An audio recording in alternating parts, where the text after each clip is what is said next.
Good morning. We're just vibing. It's a good song. We can't help it. I'm gonna have to put it on my gym track here soon. I'll send it to you. Oh yeah. It's fine. I own the license to it, so it's okay. Well, that makes it better. We like it when we own things.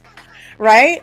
Mhm. Because then we don't get the dings and get in trouble for stuff. So Yeah. I'm waiting for them to come over and say, it's like, we don't know if you're a real person. We think you might be AI, so we're gonna demonetize you. It's like, I'm real. Well, like, yeah, I don't know how to prove it. that's why we keep moving around and saying things like "Good morning, Good welcome morning. to." Is this episode 5? Yeah. Is it episode 5 of Plot Holes and Payoffs? Payoffs? Yeah. AI would be able to count. Oh wait, I know how to cannot. prove that we're not AI. Are you ready? Yeah, yeah. Say potato. Potato. Good job. You're not an AI. What, potato can't, or AI can't say potato? Anytime you have a conversation with an AI and you're kind of like, hey, can you say potato? It's like, I've just never been here before. And it's just like a new experience. Like, yeah, but can you say potato? Say potato. Say potato if you're real. Oh, yeah, that's a great one. Say potato, Elizabeth. Yeah. Potato. I'm going to have to drop a link for you guys to get that joke. I highly recommend everyone follow Lukey over on Instagram. That dude is hilarious. He takes really, really bad Tinder conversations and turns them into songs. There's a CEO of a very big company that's like global. My husband had a chance to talk to him. He was kind of like, man, you're just so efficient. I think you might not be real. And he was just like, ah ha ha. He's like, hey, can you say potato for me? And the guy just walked off. That explains why you sent that to him. Yeah. We have a great show lined up for you guys today. As always, there are rules. $2, you get a hot take from anyone on the panel, but you have to be specific. Sometimes, like the first couple of episodes, you guys are like, hot take, $2. And we're like, who? For who? Like, it's not a 3-for-1 deal, guys. You gotta pick somebody. Yeah. 3-for-1 deal would be like $6, but we're not being picky. And of course, $5, defend something you hate, and I will officially end the kibosh on the Henry Cavill stuff. It's fine. Money is money. I will defend Henry Cavill's hotness if you pay me. Now they'll have to find other things. I've cleared it with my little brother. It's fine. It's weird, but it's fine. So it's okay. For those who don't understand what I'm talking about, Henry Cavill reminds me of my brother. So it's weird for me. And Monique really enjoys torturing me by paying me $5 to talk about how hot Henry Cavill is. You can pay me $5 to talk about how hot Mr. Cavill is. Yeah, but you enjoy it. It's not fun if you enjoy it. And she likes torture. Oh, I'm sure the chat will find my button one day. That'd be great. She's a sadist. I'll help him find your button. Enough about us, this though. organization. Yeah. Oh, no, you don't look at my desk right now. But enough about us. Enough about us. We do have a guest, and we're very excited because this is the first guest that Caro has been like, I have a friend. I want to bring him on. Yeah. It's like, let's bring on my friend who makes films as an indie and gets to tell us about all those hardships, because in our long road, we're going to make our own film one day, and we're in the process of learning from everybody at every level of trying to figure out how we're going to do this. Everything from sneaking into the grocery store at 6 a.m. to get that one vegetable shot, and kind of trying to do things without permits, and then making enough money to get somebody out on bail if they go to jail. Guerrilla style. Yeah, we're gonna be ready. We plan to do a lot of things guerrilla style, and we're okay with that because we're rebels, Dottie. We're loners. But now I finally get to say, Caro, how do you know these cool people? How do I know these? Yeah. I met Jarrod it was when A Drink with Crazy was doing his Wednesday creator stream, and I encountered Jarrod because he had a trailer out for Missouri Breaks, Rise from the Ashes, and I was like, this trailer is like really fucking cool, like, and I really liked it. And so every time I've seen the trailer, I've always like retweeted it or shared it or let folks know to go check it out and whatnot. And then at one point, like Jarrod and I got into a stream, and I was like, oh, this is what you look like. Okay, cool. So, and then the one first stream that we had together was when we were doing a movie review, and we did Good Will Hunting. That was the one that I picked, and he had great insights on that film. And then at one point, I think after I got done with like my cancer and stuff, I was like, hey, maybe one day you and I should like make a film. And he was like, well, could you help me with the current film? And I was like, yeah, why not? What else am I doing? Why not? Why not? Sounds great. Sounds great. So without further ado, ladies and gentlemen, nerdlings of all shapes and sizes, we give you Monsieur Jarrod Christman. Yay! I love how Caro says that like she's not doing anything. Like she just has loads of spare time. Yeah, I'll tell you the truth. Like why yeah. Yeah, what else am I doing right now? What else am I doing? It's like Jiminy Christmas. It's like we're just glad that she shows up to help like wrangle these cats over here. Yes, she is a professional cat wrangler. She's rather good at it. She's watching me try and wrangle cats right now. Yeah. And then I say stupid things like jazzers, or no, that Andrew said jazzercise, and I said interpretive dancing, punch and pie, and I could just got the whole conversation off track, and I was like, derailed. so we're talking about the 8th. What time can you guys do on the 8th? It's like, what time on the 8th? I was like, that was my question. I could just feel Caro going, oh, stop it, Danny. Why? I'm like, I'm just trying to be myself, and you told me myself was fun. You're delightful. Yeah. Thank you. Thank you. But speaking of Nandrew and delightful and fun, let's say hello to the chat while we're at it. Of course, members and supers get their good mornings first because this love is transactional. It's only fair. It's only fair that you get what you pay for. So first and foremost, we have Ensign Deranged Lunatic, member of the Nerdling Army. Good morning, DL. Thank you for your service. Thank you so much. Who else do we have? That's it. We're the only member right now. We're a laid back army. Yeah. Well, Commander Doc Brown's out doing Commander Doc Brown things. So. Well, and that's what Commander Doc Browns do, and that's why we appreciate him. But we also have Mama Penny. Good morning, Mama Penny.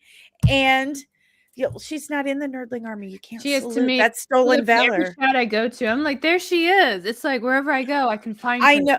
Listen, I have said this 1,000 million bajillion times, and I will say it a million bajillion more. Mama Penny, who's my chosen mama, she is the hardest working YouTube subscriber on the interwebs, and that is not being hyperbolic. She's everywhere, and I got monetized probably because of Mama Penny. I'm not kidding. She's hard at work. So thank you so much again, Mama Penny, for all your hard work. And then we have, of course, contributing editor Kino Reviews. Says, hey, hail to the chat. Good morning. I can't stay long. Just wanted to say hi. Thank you, Kino, for your hard work recently on the Captain Adam clips. They are up on the channel for everyone to enjoy. So if you don't want to consume the 25-minute full breakdown of Captain Adam, we do have it in 4 tiny bites. So, and that is thanks to Kino. Yeah, you should, because it's a good time. It's one of my, I feel like it's one of my best ones. So there you go. And look at that. It's Nandrew. Hello, Nandrew, lurking before recording our Ripaverse Artist podcast. Yeah, Control Z. I told him I have to come back and host that at least once, because it used to be like he and I would alternate, and then as things like at Ripaverse like ramped up, I just kept making him do it. I was like, I can't make it. Like, I have a meeting. I have to go here. I have to file this paperwork. Just go look pretty on the front of the camera like you always do. He has amazing hair and looks like my nephew.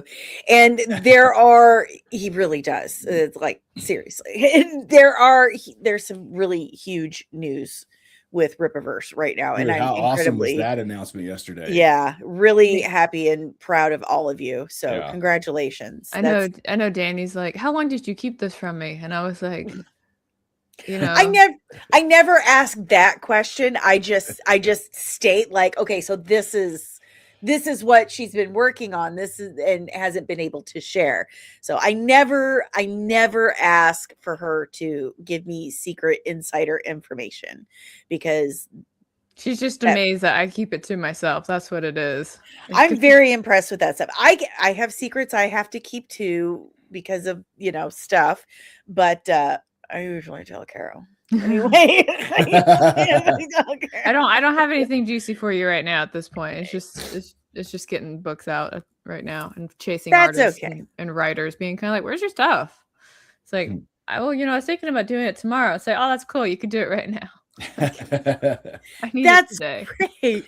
Like, that's so wonderful. Can I have it now? Now works for last week. Now works for me. Do you have pages? Oh, what a coincidence. I need pages. Mm-hmm. That's why she's a professional cat wrangler.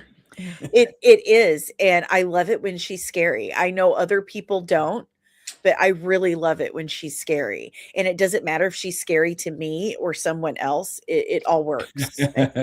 I really enjoy it. And I think it's because I love it when I'm scary. So it's like a female empowerment thing. It's like, oh yeah, you go, girl. It's like, except in my direction, go that way. Yeah. It's because I know when I'm scary, shit gets done. And when Caro's scary, shit gets done. So it's okay. But my scary face is apparently my normal face. So, actually, I will tell you, because we have a formatter overseas, and we had a meeting yesterday about how things are going to change going forward with the Rippaverse announcement. And once we get done talking about this, we're going to talk about Jarrod some more. Yes. But when we were in the meeting, she was like, Carol, you are a great editor. And I was like, oh, thank you. And she was like, yes, because your eyes, when you have a what the fuck moment, like they're very expressive and I really like it. And it's just like, it's really nice to see. And I was like, I don't know how to take that. I'm going to start wearing glasses again. I don't think either one of us can hide our true emotions. When I used to be military police, telegraphs it. Yeah, when I used to be military police, my senior commander gave me like aviators to wear, and he was like, "You need these." And I was like, "Why do I need these?" And he was like, "Your eyes are very loud. You need to like stop it." And so I was always walking around with the mirror aviators, which is a little unnerving because I mean, when women wear them, it just immediately like turns our bitch factor up to like 12, right? Yes. But the unnerving part is because they're mirrored. People have to look back at themselves, and it unsettles them. So it's like an intimidation factor as well. Love it. That your eyes are loud. I wrote that down. Jarrod, for our cat who has no idea who you are, is just now meeting you, tell us who you are. Like, what would be on your Tinder bio? Oh, geez. Dude, I've been out of that game so long, I wouldn't even know where to start. Maybe not Tinder. Maybe not Tinder. Like maybe. What's on your Twitter bio? Yeah, what's your ex bio look like? Oh yeah, just artist, filmmaker, musician, writer, and I try to be a family man and a good friend. That's about it. So, just like at your heart, just artist. Yeah. Like I think that's kind of because I'm not, I don't really limit my anything about my expression, my self-expression to one medium of art. Like I don't have time to kind of pursue all of the ones I like, all the ways I enjoy it. But yeah, I'd say artist first, and then kind of like depending on which project is bubbled to the surface, that would be the next one. So like as of right now, it's like artist, filmmaker. I have I'm sorry, I didn't mean to cut you off, but I have a friend who considers herself, because very similar, and I feel that very much. But a friend of mine considers herself, she calls that a holistic artist. Uh-huh. What do you think of that? Like, would you kind of identify as that? Yeah. Yeah, I would never say that about myself because I feel like I would sound really pretentious if I said that. Yeah. But I think I could feel it that. fits. Yeah, I would let someone else say that, but like I wouldn't say that. That's what you do. When you have like people come and like present you before you come and step on, you're like, can you just like kind of squeeze in like the holistic artist thing? Can you just put it on the list? But I didn't tell you to say that. Just make sure it's on the list. No, I can't do that either because most of the time I have more fun. I have more fun hearing how other people perceive me because a lot of times they're more clever. So like how they would say it is more clever than what I would think. I was like, oh, that's good. Let's run with that. Well, and we are our own worst critics. You know, we see ourselves as most of the time we see ourselves as the worst version. So it is nice to hear other people's description of us because it's like, oh, that's nice. That's nice. That's when Kara will tell me, like, you're delightful. I'm like, am I though? You are. Am I? Yeah. I like it. I like it too because like it kind of sets up this like a little dichotomy or duality because like anytime I've done like a speaking engagement or something and someone does this nice this like flowery introduction or something like that, it gives me kind of the fuel to make any self-deprecation really funny. Yeah. At that point. And I like to have fun with that. Yes, absolutely. So Kara says you've been in the music industry for 30 years. Yeah. How'd you get started there? Well, my first year at college, I met a guitar player and he was like the first musician I ever met that was like cool with me being around.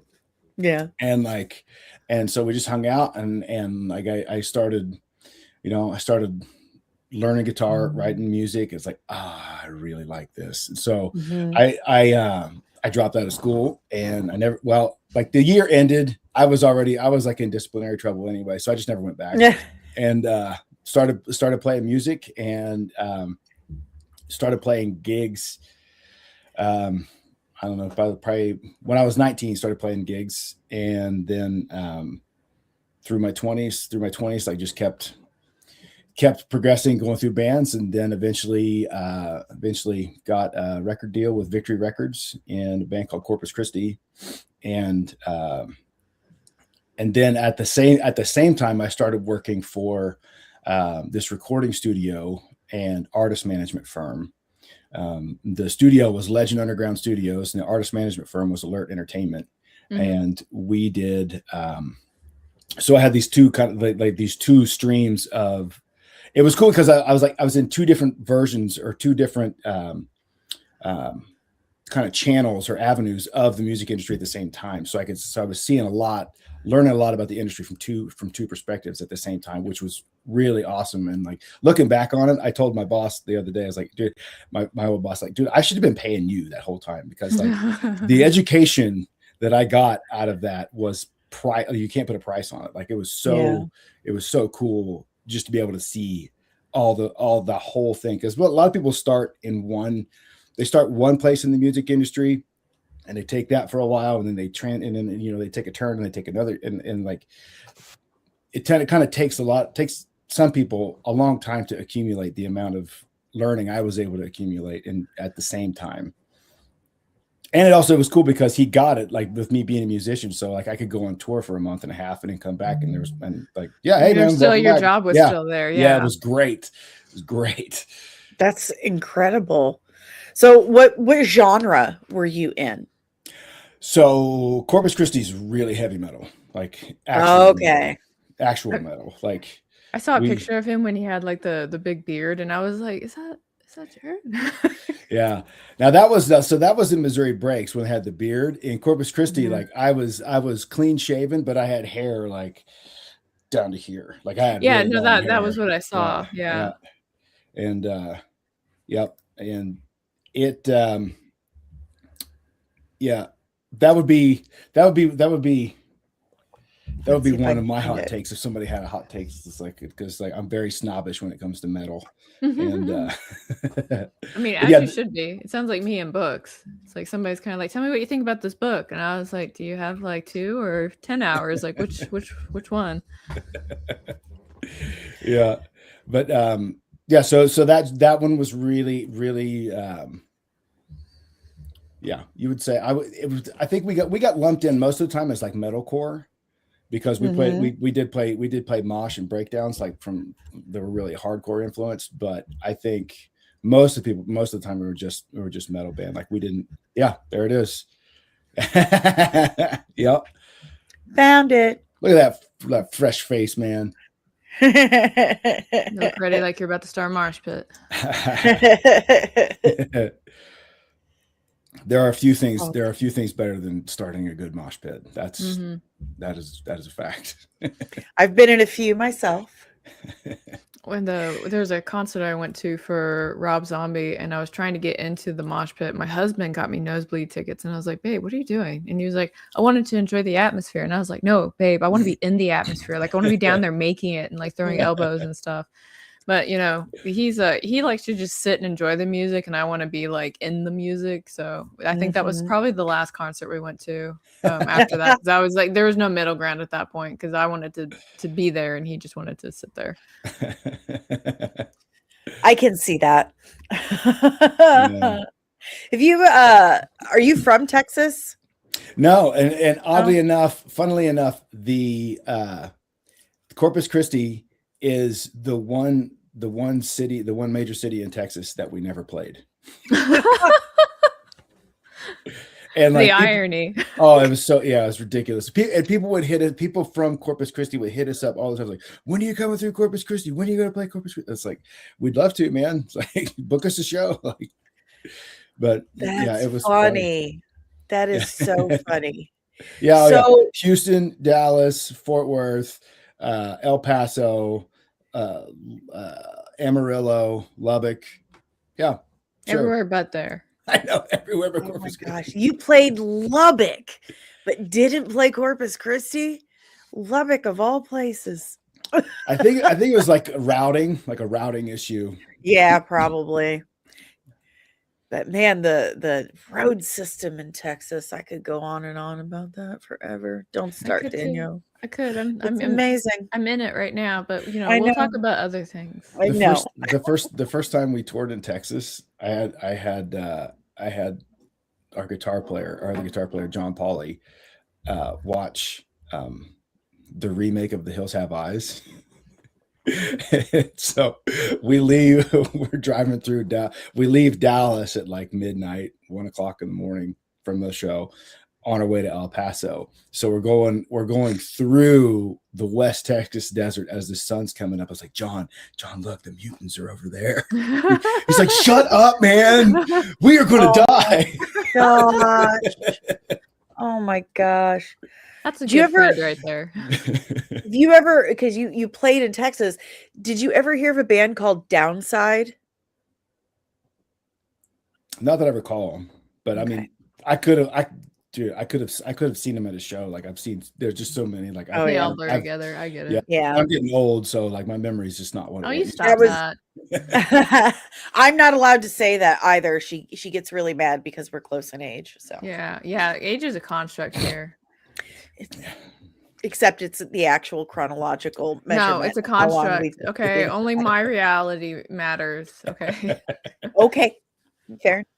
Okay, so you've done music for 30 years, but that's a construct now.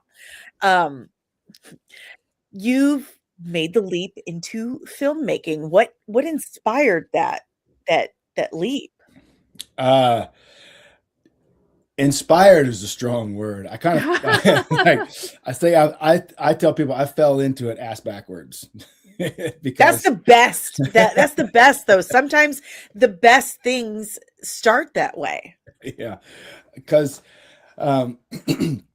so after my wife and I moved from Ohio out here to North Idaho, like I was like, well, I'm probably done with music because like I'm kind of in heaven right here in way up in the Northern Rockies, and so it's like it's not much of a music scene around here, if you know what I mean. And so I was like, okay, but I still like it. Just I guess I get like any like a songwriter or any writer will understand. It's like there's an itch. You always have an itch. There's always an idea. So I had these songs that I had to get out of my head. So I wrote the songs. And I was like, these are a lot different than what I used to do. These are not different than Corpus Christi, and I think they're pretty good. And the producer that helped produce the last Corpus Christi record, like a couple times a year since that record, he was always hitting me up. I was like, hey man, like let's record something else. That was a lot of fun. Like, what do you got? What do you got coming up? Let's record. And so I sent him those songs. I sent him, hey, so these are really different. What do you think? And I get a text back like 20 minutes later. It's like, we need to record these immediately. I was like, okay. So I set it up and started recording them. And it was three original songs and a cover of Alan Jackson's Midnight Montgomery. Those were the 4 songs we're going to do. And the 3 original songs, the idea was to do a music video for each song that told one narrative across all 3, because the lyrics, the songs were written in a way accidentally that kind of like led from one to the other. So it was like, and then given the sound of the songs, it's like, well, this has to be a Western because it's kind of this like Southern Western rock sound. Yeah. That was, I mean, it's a really far departure from Corpus Christi, that's for sure. But so I was like, okay. So I get my friends together and we start talking about music videos and get enough of it sorted out that we can start shooting, and we all start having a lot of fun. It's like, oh, this is cool. It looks cool. It's a lot of fun to do. And we started thinking, it's like, okay, we could do a short film here if we did, we did some interstitial footage with a little bit of short film ended up becoming a long film. Yeah. So and like the idea was this like music centric short film and then the guy that was helping me co-direct was like, well, there's a feature here if we wanted to chase it. So I took 3 pages of video treatment and turned it into a script, and then we shot the full length. Yep, there it is. Yep. My husband and I watched it last night. Oh, okay. Thank you. You're welcome. So what inspired the story? Being an addict in recovery. Yep. That whole story is like is an addiction and recovery allegory.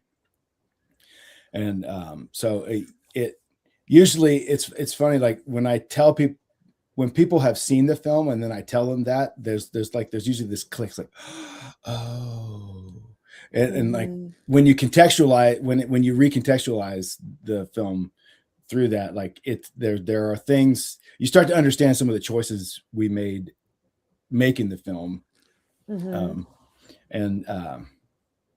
Yeah, so that was kind of a way for me to fictionally and visually represent that journey from being addict and then like choosing recovery. Oh yeah, so you wanted to like share the journey in a more entertaining way, right? Yeah. That was that wasn't like on the nose, I get that because I grew up. I can't say I grew up alone, but I didn't have any siblings, and my family situation was always kind of like tricky. So I didn't have like a really good support network. And I didn't really make that connection until somebody's like, why do you keep making characters that are either stuck with like magical weapons or AIs or whatever? And I was like, I'm just secretly lonely. And the idea of having somebody that has to stay with me is kind of appealing. That's fair. So, fun fact, I'm in Missouri. I was born in Missouri. Where? Kirksville. No kidding. Yep. I grew up in Shriners. Okay. Like right down the street. And so I guess that's why it's Missouri Breaks, the Ballad of Missouri Bill. Yes. Yeah. So where was Missouri Bill from in Missouri? Well, Bill was from is it Harrodsburg? I'm trying to remember because I had to like research. Harrisburg. I had to research. There was a town north of St. Louis that in like the mid 1880s that's not there anymore. Harrisburg. That may be it. Harrisburg, yeah. Because we were watching it last night and he kept saying back to Missouri, and my husband and I are like, but where? We want to know. We want to look this up. We want to look at that because we're weirdos. That's what we do. Can we actually go there? That. Can we touch the scene? Can we touch things? Because that's what we do. We're oddballs. But oh man, if we'd had the budget too, like I would have done like more. I would have done a few more flashbacks where you got a picture of that, so we could have seen like Bill in that environment as the Missouri lawman, but you know we did the best we could with what we had. So go ahead, Carol. I was gonna say, because one of the things that I know is a big factor when it comes to film is having to get the budget together and whatnot, which is a fun conversation you and I have on a weekly basis right now. But you know, when you have to work on limited, you know, resources like that, like how creative do you end up having to get? Oh, it's like forced resourcefulness. Like you have to be resourceful, and so you figure out a lot of ways to just stretch everything you have. So like there was a lot of shared wardrobe in the film. It was like, well, he's got a piece on from this wardrobe and another piece from that wardrobe, and we'll use those boots. Like just like you know, hodgepodging everything together to kind of make, because it's not real life, you can shoot something this way and then flip the camera, shoot it this way with something else, and like make it look entirely different. And so it did force a lot of that, which was like, that was one of the lessons we learned that like didn't come on the back of a mistake, is just like how to do that.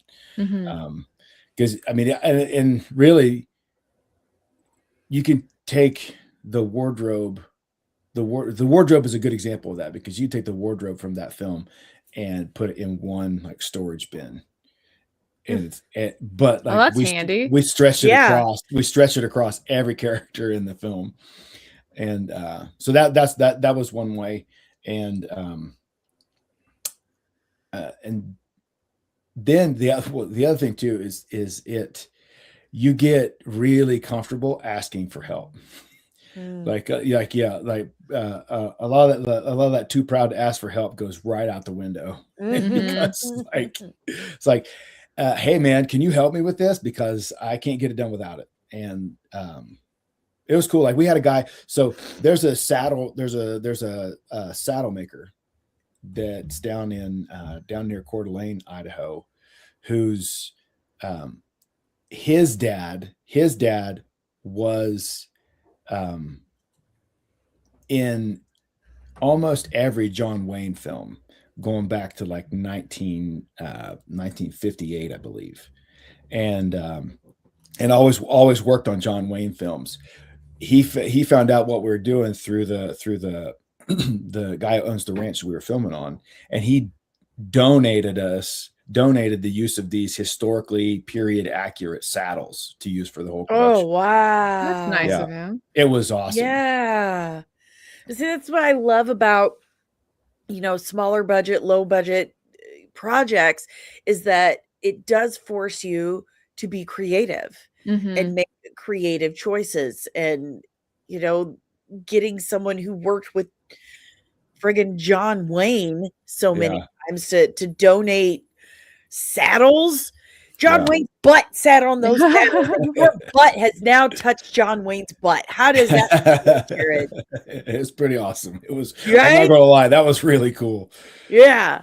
Like when Raleigh he brought him on set and like opened up his truck, and I was just like, holy shit, this is awesome.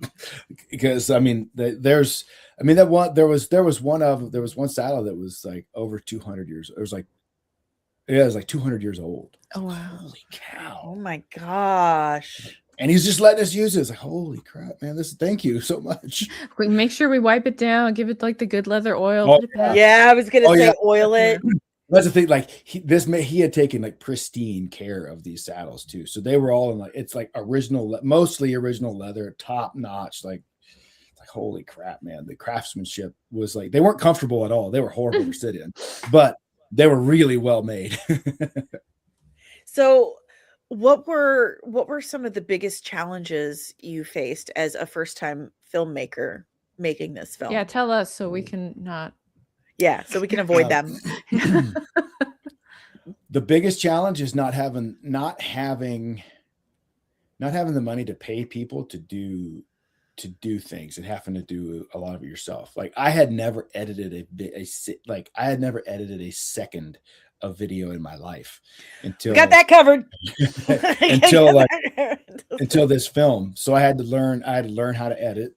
Mm-hmm. I had to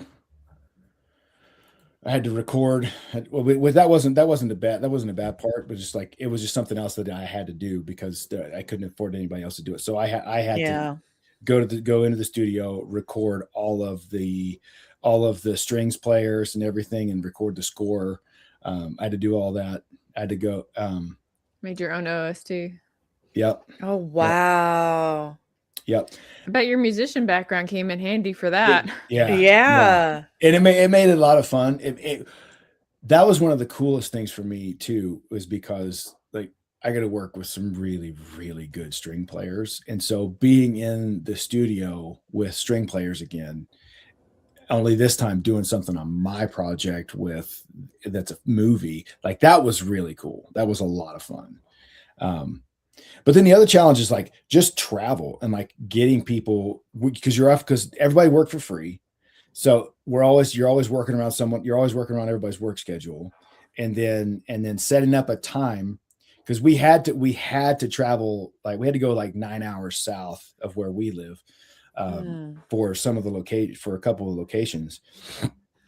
And so like you have to coordinate that with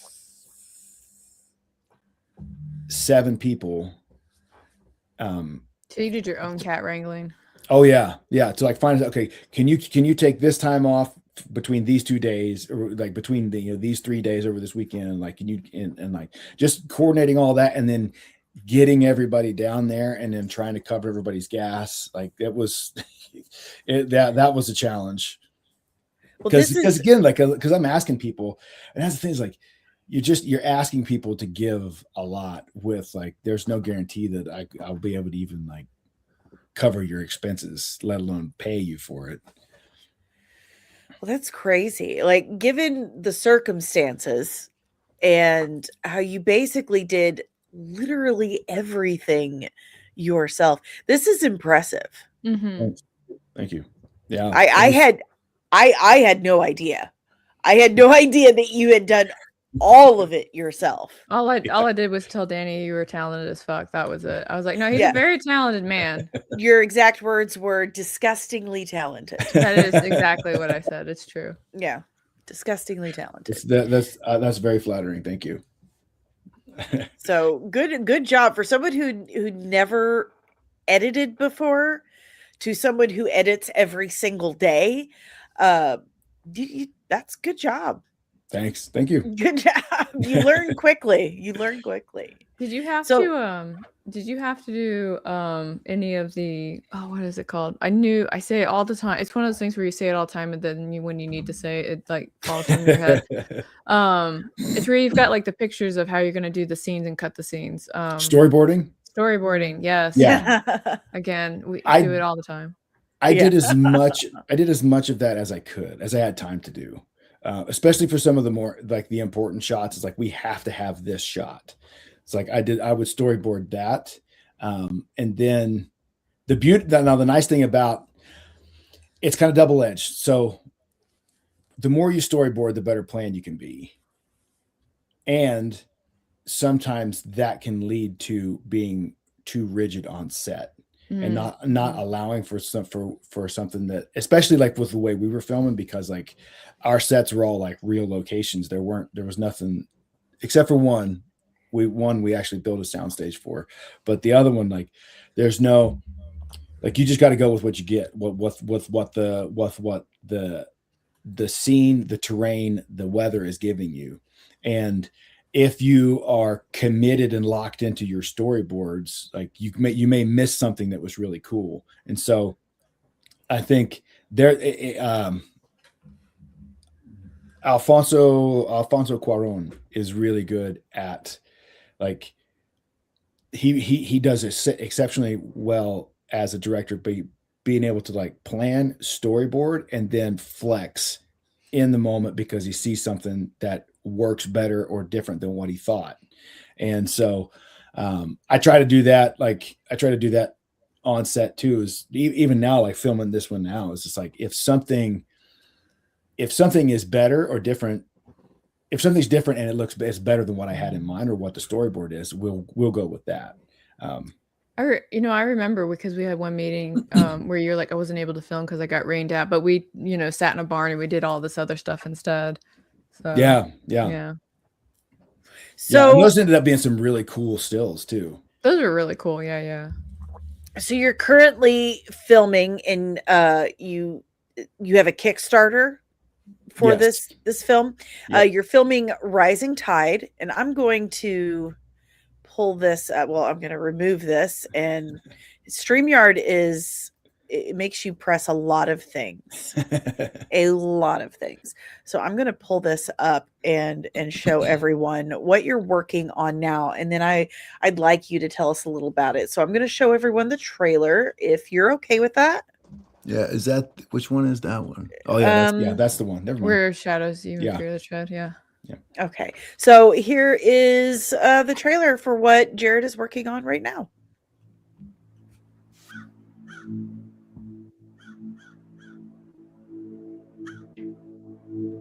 Who found the body? A couple of wildlife biologists tracking grizzlies.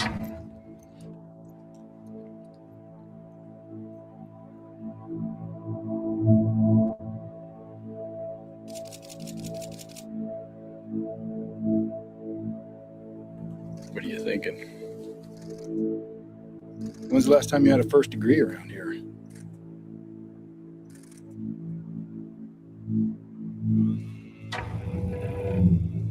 What's so important that you come up here and risk spooking my investors, Walter? We have an active serial killer. We got a body in the morgue and we got nothing to go off of. Can you keep this quiet? This is the worst possible timing. Do you have any idea how much money we're talking about pumping into this town? We are talking about 9-digit numbers. Money that would set this town up for decades. We're gonna have to call in some outside help.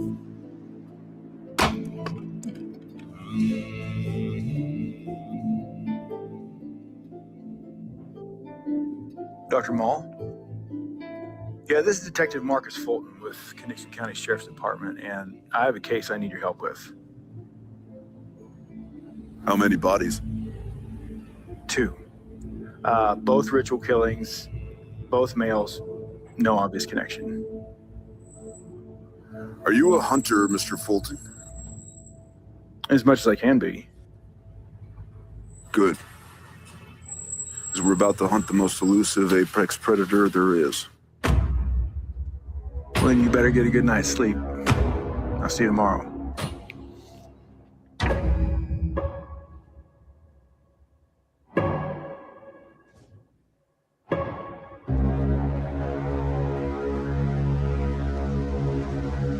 This killer is unique. I've never encountered another one so brutal, yet so precise and methodical.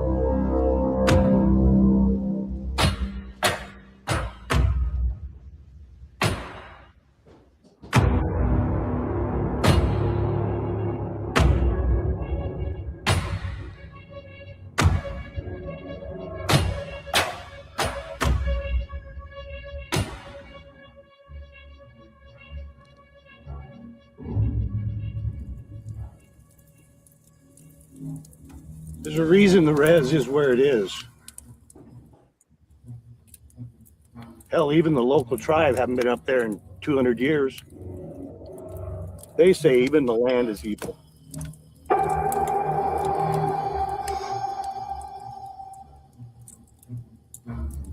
don't believe in that kind of evil.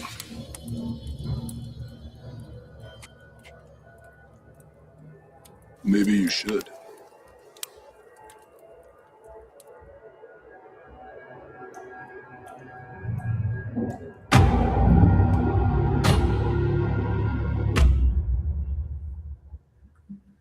How many houses did you have to Airbnb for that?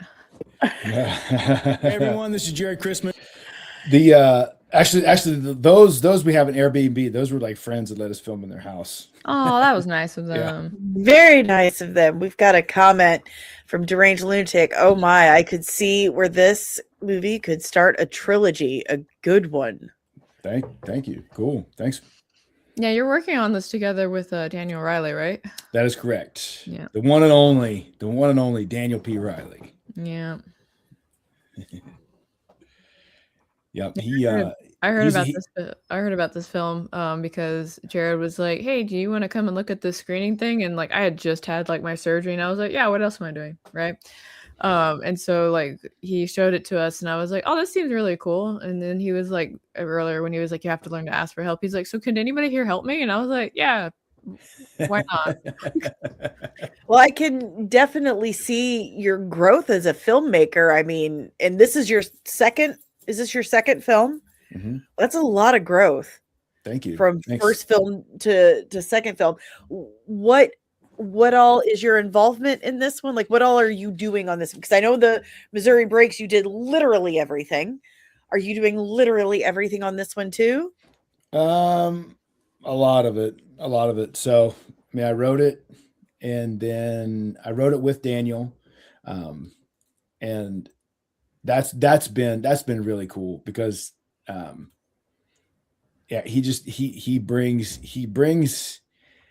like he just brings stuff then that I wouldn't have thought of without it. So that's been really good having Daniel. Daniel's also helping co-direct because what I've like, it's just hard. It's hard to make that switch. And sometimes it ends up taking more time to find a good take if I'm having to direct and act in the scene, because like, as the director, you're like, okay, is everybody on the one? Is the light working? Do we need to shift? Is this like, where's this negative feel? Like all this stuff you have to keep in mind, and then turn all that off and go give the performance on screen. So having a co-director will really help that. But as far as like the score, I'm doing the score. I'll do the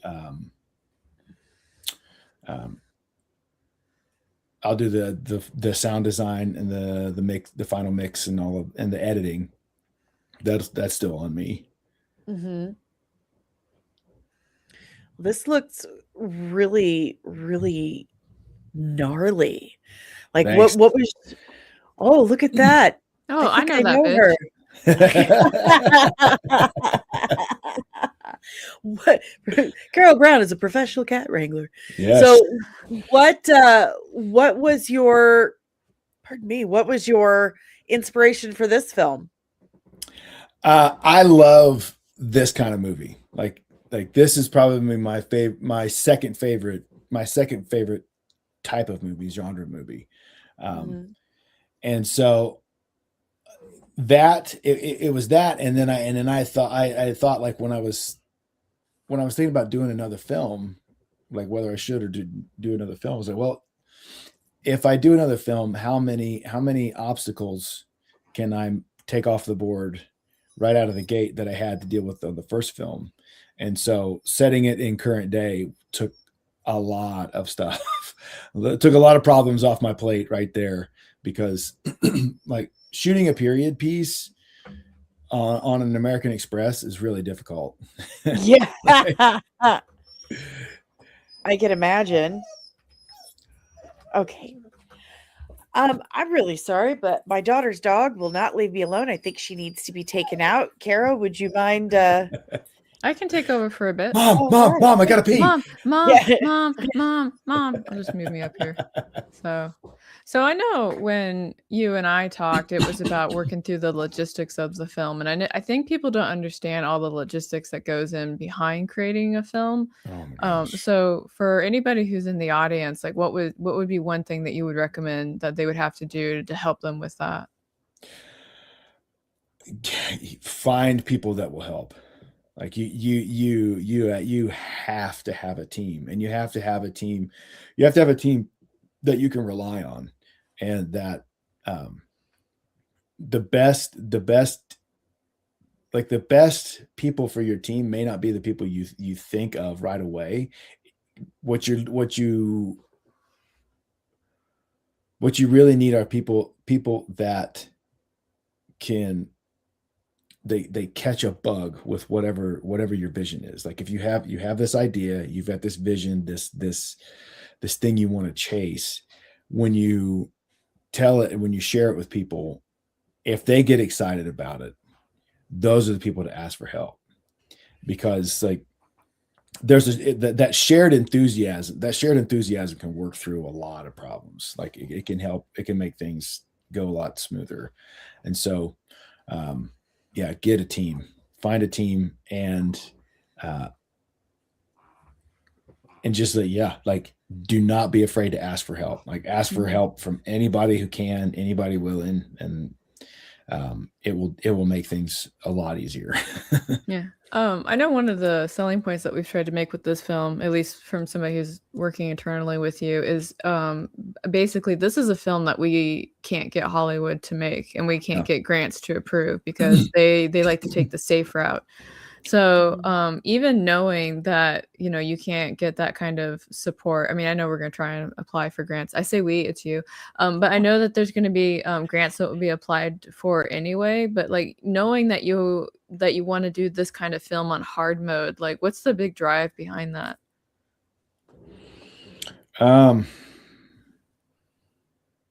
It's just a creative itch, it's like when you have a story, or you have a song, or you've got this, this like photograph you're trying to capture, this image you're trying to recreate, like paint, like once it's in there, it will drive you insane if you don't do something about it, if you don't get it out. And so that's the biggest thing. Is it's like, it's in there and the ball is rolling. Like I have to chase it now.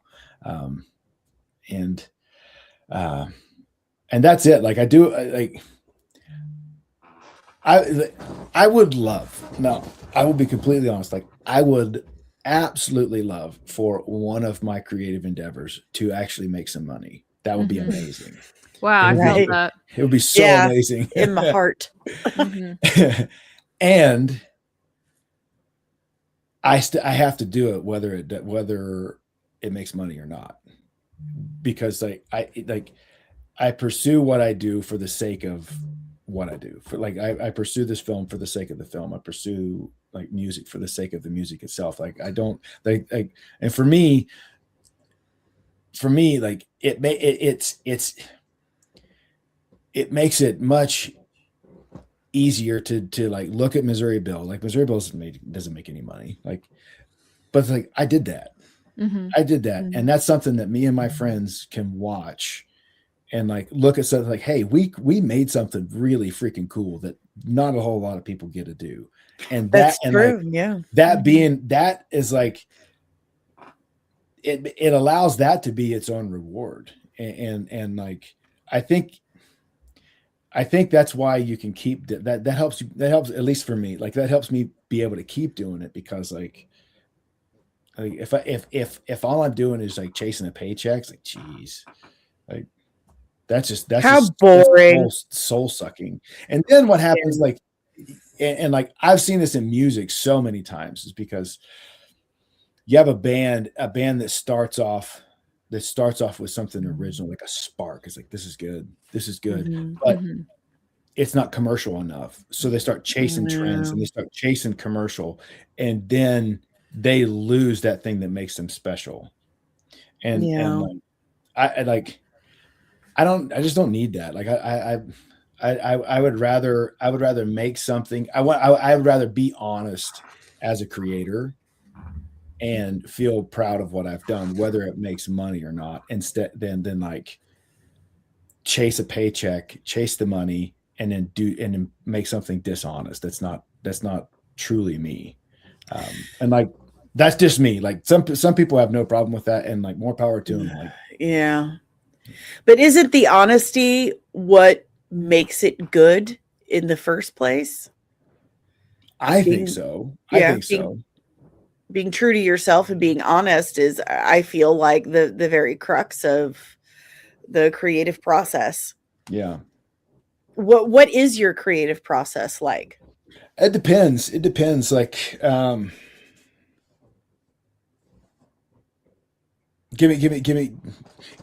lead me into your question a little bit better, because like for me, I get this kind of passing thought, and it's usually when my mind is completely relaxed, when I'm not really thinking about something. Usually when you're bored, when you're playing Stardew Valley. Oh gosh, I have a problem, like an addict with that game. It's her fault. She's an enabler. When I'm starting to drift off to sleep, that liminal place between sleep and consciousness, I'll get an idea, and then I'll listen when I want to flesh it out. I used to have a bunch of notebooks. Now I have an iPad. Thank you, Carol. You're welcome. And I will listen day at a time. Saving trees. I will listen to ambient music, nothing with lyrics, and just kind of, I don't know what the kids say, vibe with it and kind of follow it through piece by piece. My process is really weird, but yeah. So I think I see what you're saying now. So it depends on what I'm doing. So if I'm writing anything I writing always starts with something I see in my head. It's always a visual cue with writing. So like with this film, when it came to this film, like my first visual cue is like the first thing you will see on the, like, as of right now, it's the first thing you see. It shows up in the master script, and it's the first thing that I think will be on the film. It's just this this landscape where I live. It's just like these just endless mountaintops underneath a gray sky, and like, that's like, oh, that's like soul food for me, man. It's so good. And like, so something visual like that. So that was the first thing I saw for this film. Was like, okay, what's happening on that mountain right now? What are these people doing? For the book, for my book, it was the same. Like, I saw the last scene of my book first, and it's like, who are these people and what are they doing? Why are they there? Why is that on fire? Like, all of these things. With music, it always starts with an emotion, with a feeling. Yeah. Like, and it's different because like it's funny because like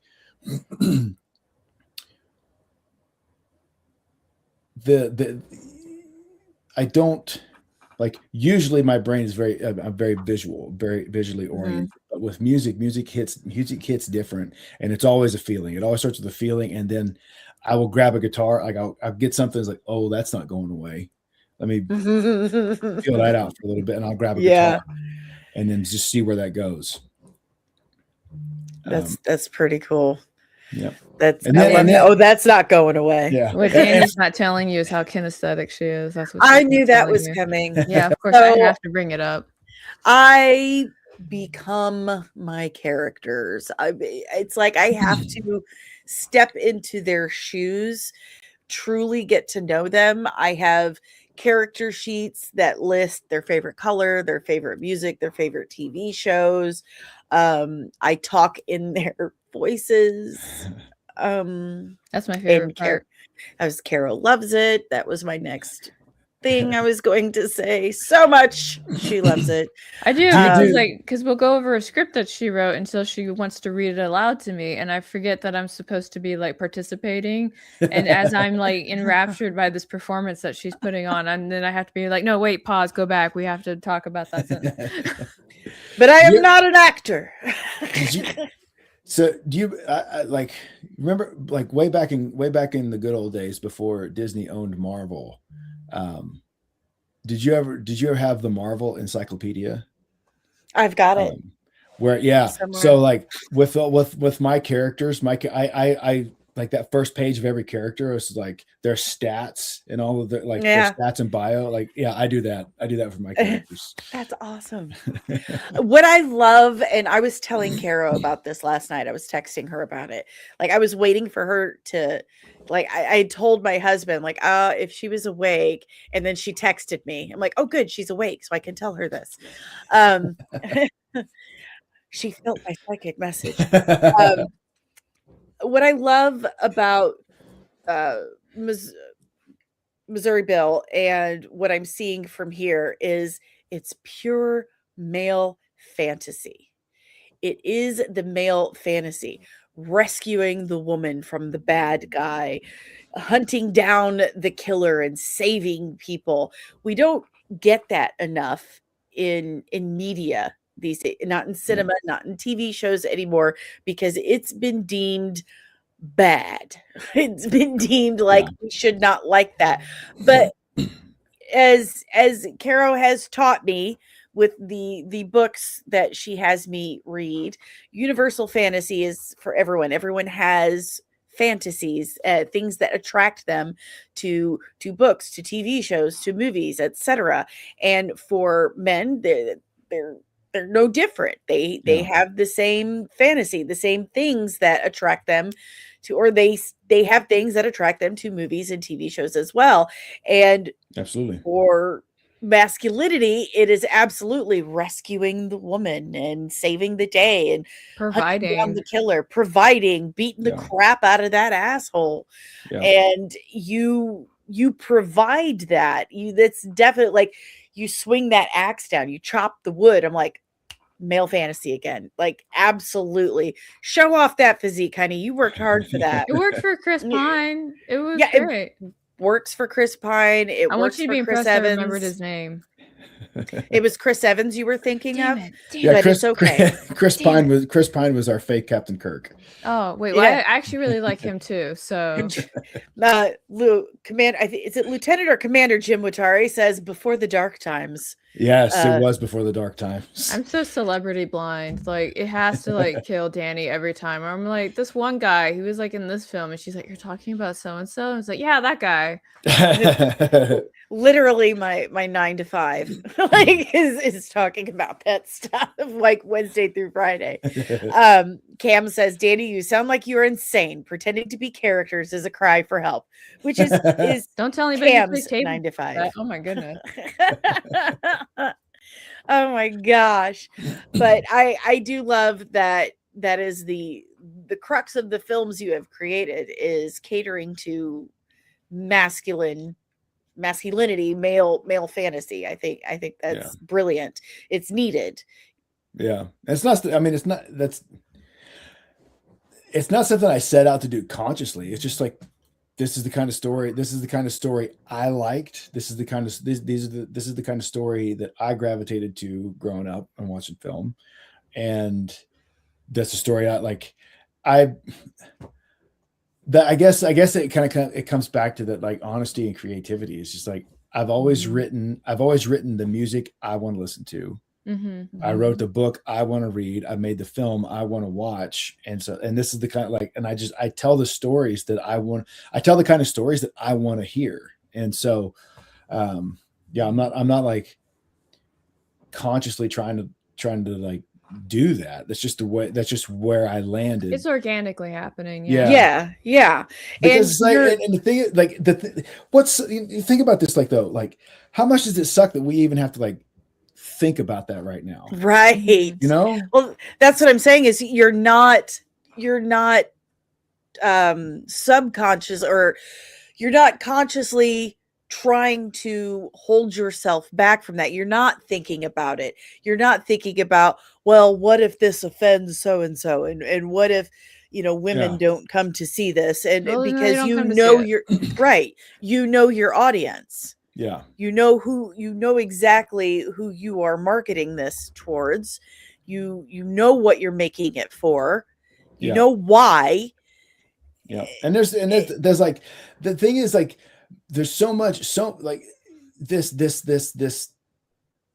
modern wave feminism has hijacked the don't get me started. The nature of manhood and masculinity so bad that like a lot of men, they don't even have they don't have the vocabulary to articulate why they want to see this kind of stuff, and why they're shamed into it. Now I am getting started. They're shamed into liking that and following those instincts that they have. And the thing that is absolutely ridiculous is that a lot of these vocal females that are like all about like the current wave of feminism right now, and I say the current wave because it's evolved and morphed over time.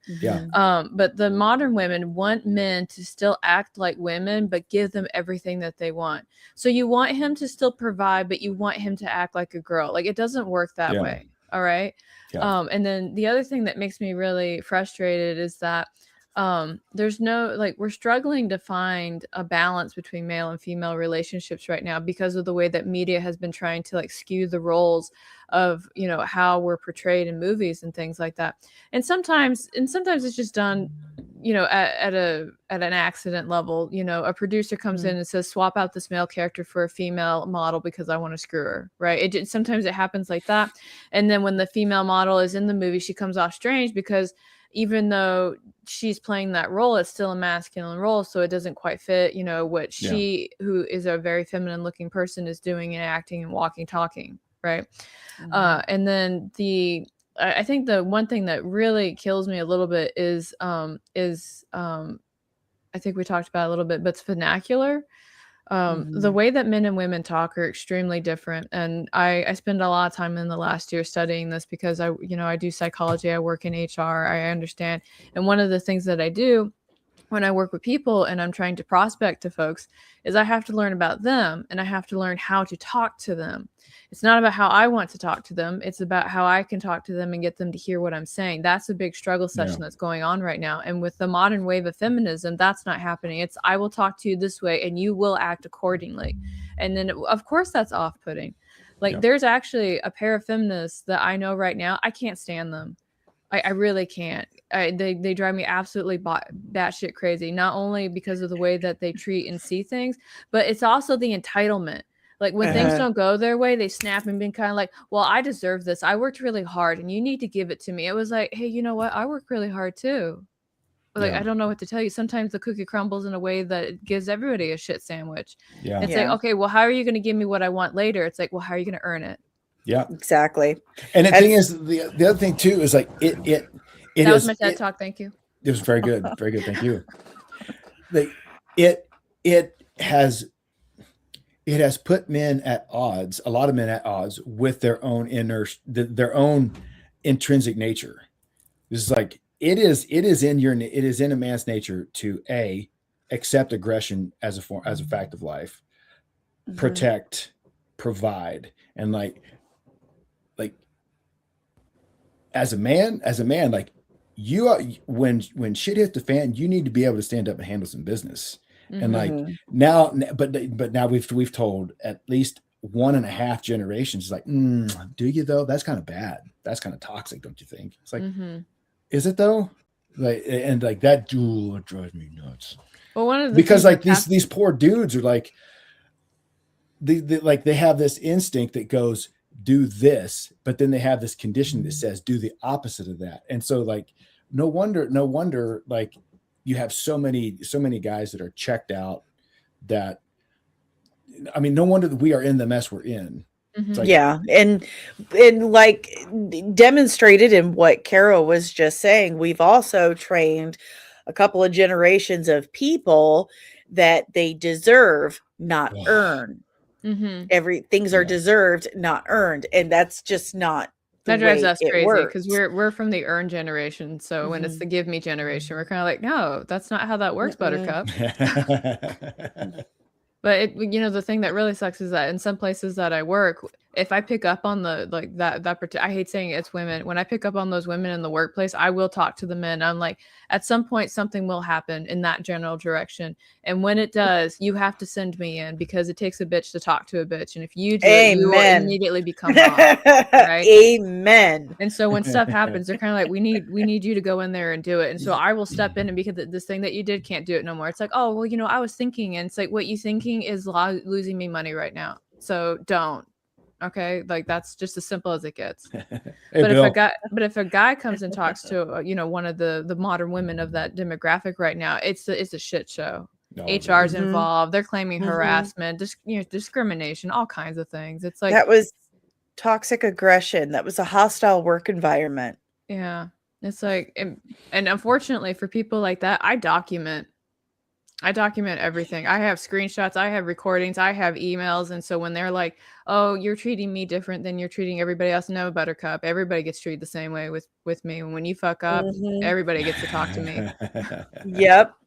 Good. Yep. That's the way it used to be. Yeah. Like, bring it back. This is a recent phenomenon. You just have like these generations that never lived pre-internet. Like, they have no idea like that how recent and Isn't it an internet thing, though? Anomalous this I know we're not talking about your film anymore, but is it like an internet thing, do you think? Or is it just, I think that's a big contributing factor. It is. And like I think accountability. Yeah, I think I always kind of reference this thing my grandma always told me was, you know, you should never worry about anything that's not going on outside of your front door.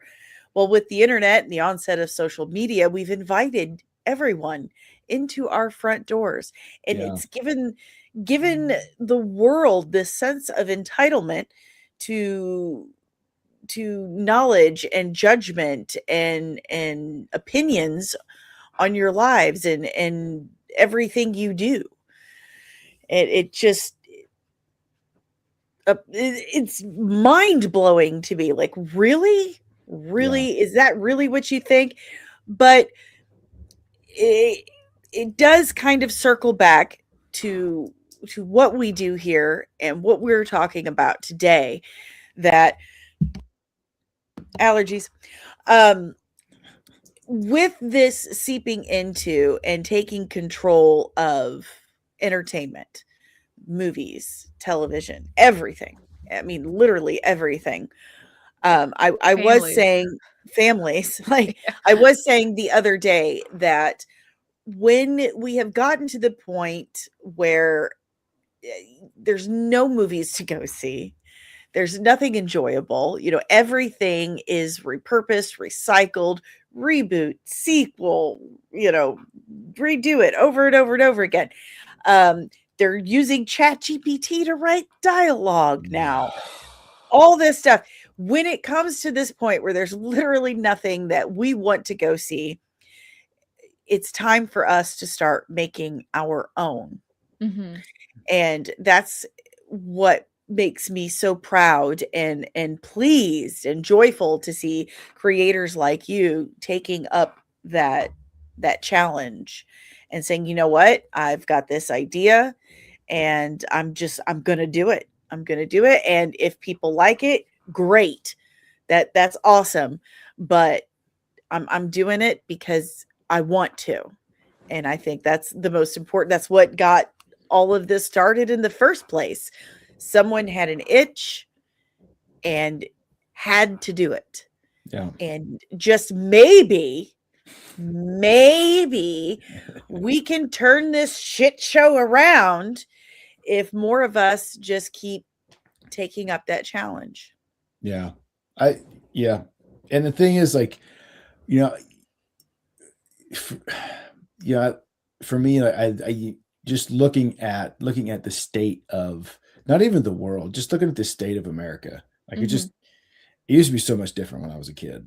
And so, thing was like, and it's not like I'm consciously like trying to change the world, but what can I, how do I contribute? How do I contribute to something positive? How do I contribute to this? It's like, what am I? Like, what can I do? I'm a storyteller. That's my lane. That's what I can do. Stories are so powerful though. I mean, like, when you guys go to like the little motivational things and they're kind of like, oh, explain to me, like, what is your why? Like, why is it that you do everything that you do every day?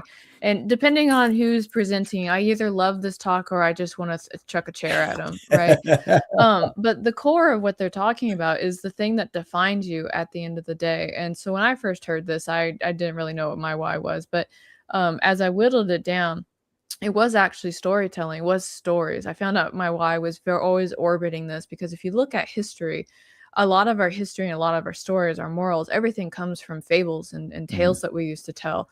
And so stories are extremely powerful. They motivate, they inspire, they give us, I hate saying safe place, but they give us a safe environment to experience very serious things without having to go through the actual like trauma of it ourselves. And in that way it can create empathy for people that we run into who have encountered that. Even though it depends on how badly worded. It's like, oh, I read about that in a book. It's like, okay, no, I kind of have like some context knowledge for that. And so as I watched a lot of people in publishing and Hollywood rise up and basically like hijack these stories and twist them and turn them into something ugly like that's when I realized why I was ultimately offended at this, because the craft of storytelling is far beyond us, and it will continue to be beyond us because we will always gravitate towards them. Go pick up any self-help book, go pick up any business related book, and I guarantee you those chapters will start with some kind of anecdote, right? They're going to start with a tale. Yeah. They're going to give you something to hook onto, a scene, a back and forth between two people. I wrote a book. It's called Caro's Tarot. You find all kinds of those in there because I'm trying to give people like a grounding situation in which what I'm talking about is something that they can relate to, right? And that's how powerful it is. And I really think that there's just a generation of dimwits that don't understand the craft. They are using ChatGPT, and I don't fault anybody for using ChatGPT. I understand how it can help with the brainstorming process and getting all that out of your head into a place where you can change it. But the issue is that they don't understand how to write good dialogue. So when they see the chat dialogue, they don't know why it's awkward or bad or why it comes off weird, right? Yeah. I was working with somebody that did their script in ChatGPT, and I was kind of like, I called him out on it. It's like, look, if you use ChatGPT or not, I really don't care. But you need to understand the ChatGPT syntax and why it uses certain phrases and why it's altering what you're saying, because it will change what you're trying to say. It will do it. And I can usually pick it out used to. I say that in a past tense. I'm having a harder time looking at things and being kind of like, was that chatted? Like, I'm not sure now. So that was my second TED Talk. Thank you for having me. I normally don't do these, but yeah. Now that's why I actively avoid AI at all costs. Like I will occasionally ask Grok for a question in terms of research, because it's like a faster search engine than I could do it.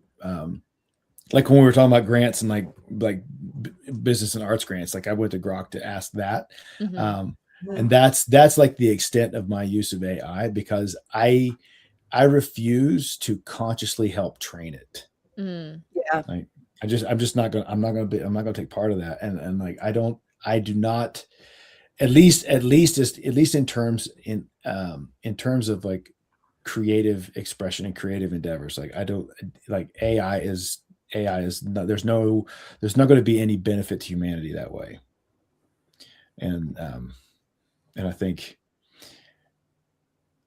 yeah, well, I'll save that. Well, I mean, it's like cooking, right? No, I mean, I understand what you're saying, but like, let's relate it to cooking, right? I went to culinary school because I couldn't decide what I wanted to be as an adult. Now I'm here. But one of the things is that when we used to go, and I mean we still eat out, but when we would eat out before I went to culinary school, I couldn't tell you why food was good or bad, right? Like I didn't have that pedagogy to define what it was that I was talking about. But after I went to culinary school, I was able to like narrow down. It's like, okay, well, this isn't good because they overcooked the chicken and stuff like that.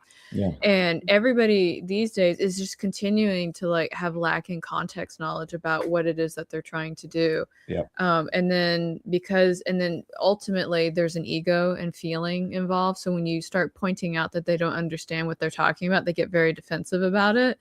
And they're like, no, I did the very best that I could. I was like, well, your best is shit. Like, I don't know what to tell you. And that's okay. Like if the best you could do is terrible, that's your baseline. Now go from there. Go learn. Here's some craft books. Here's like this, like go. There's a culinary school free on the weekend. Like just go. Yeah. Like, there's nothing but up for you. Yeah. That is my argument. That's my argument why I believe like everybody should train jiu-jitsu. Everybody should be forced. Like it should be a government mandate. You have to train jiu-jitsu because it'll beat the ego right out of you. We had a meeting. I had a meeting with him with a video editor, and he forgot about it. He had to pause in his jiu-jitsu to be like, "Oh, sorry about that, guys." Like he's in his gi and everything. It's like, okay, so like it's about this project. Just getting smashed, get my teeth smashed in. I got kicked out of Aikido because my prosthetic leg went flying off behind me and fractured someone's shin. They kicked you out? Yeah, because you're too violent. That's why. It was a weapon. And you're not supposed to do that. So it was an insurance issue. Jeez. That was many moons ago. No more Aikido for Danny. We have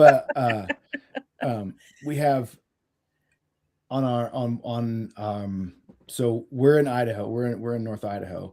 Over in our Hamilton, Montana team, because it's like all part of the same school.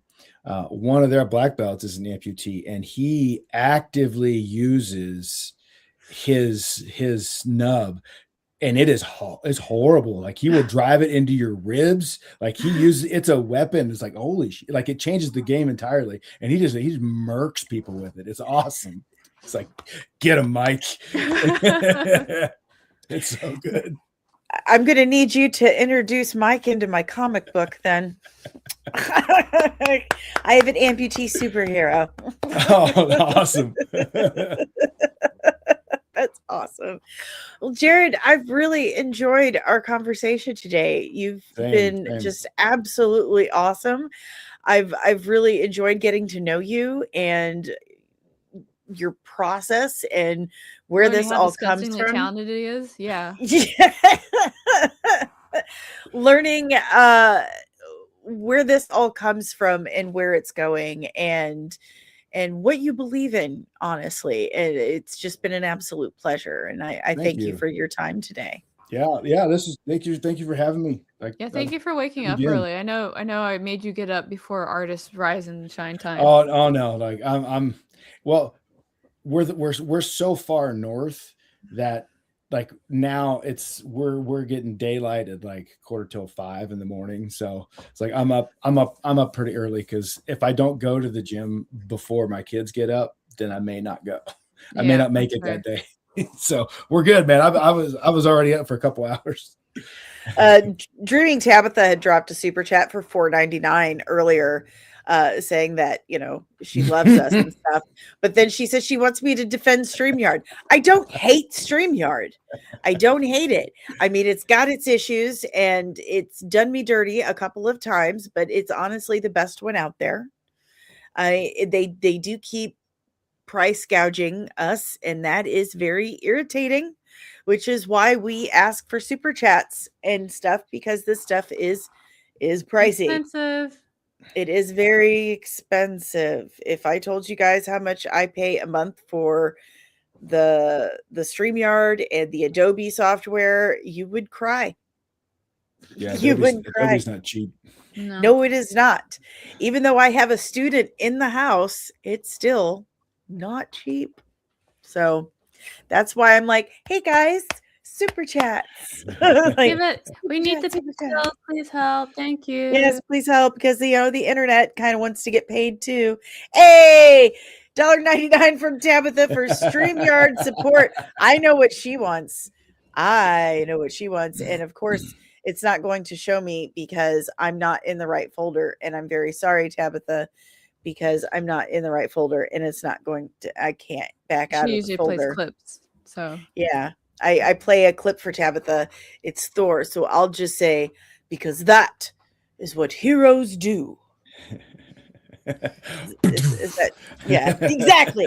That's the one I play. Does that work for you, Tabitha? It's probably not enough, but she did it kinesthetically. You should be happy. Yeah. But I have dropped some links in the chat for you guys if you want to watch The Ballad of Missouri Bill on Amazon.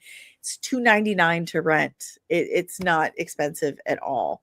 I mean, you can't even get coffee for $2.99. So I've pinned that in the chat. Yep. We have all of his links in the description below. I've dropped the Kickstarter for this next movie, Where Even Shadows Fear to Tread. That is in the chat as well. Contribute if you can. If you can't, please share. Please check it out. Share it to someone who possibly can.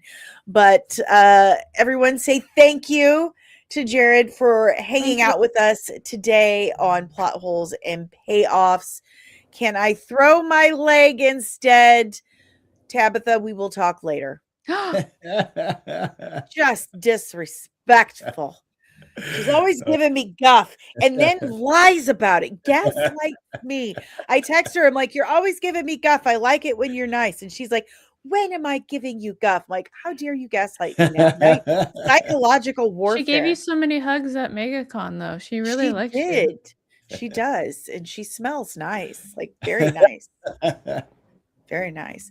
But that's all we have today, guys. Thank you so much for joining us. We'll be back next week with Corin Nemec talking about Place of Bones, his recent movie with, is it Heather Graham is in that one? I don't know why you're asking me. I don't know why I'm asking you either. Yeah. I'm sorry. I'm so sorry. You know, if you're asking me about like a book, I'd be like, oh yeah, let me tell you all about that, blah blah blah. And, you know, like, it's a movie. It's like, yeah, I think it's coming out Friday, maybe. This might change though, because I'm ready more for that Park Place, and I actually have to know things now. So yeah. Wait, did you say book? Yeah, like your book. I think you called it Veiled Legacy. What's your book about, Danny? Oh, it's a rural Midwestern family's act of kindness goes horribly wrong and turns into a supernatural home invasion, leaving Emma Hogan to survive the night alone while her twin brother Jimmy Hogan races against the clock to save his family before they're lost forever to forces unknown.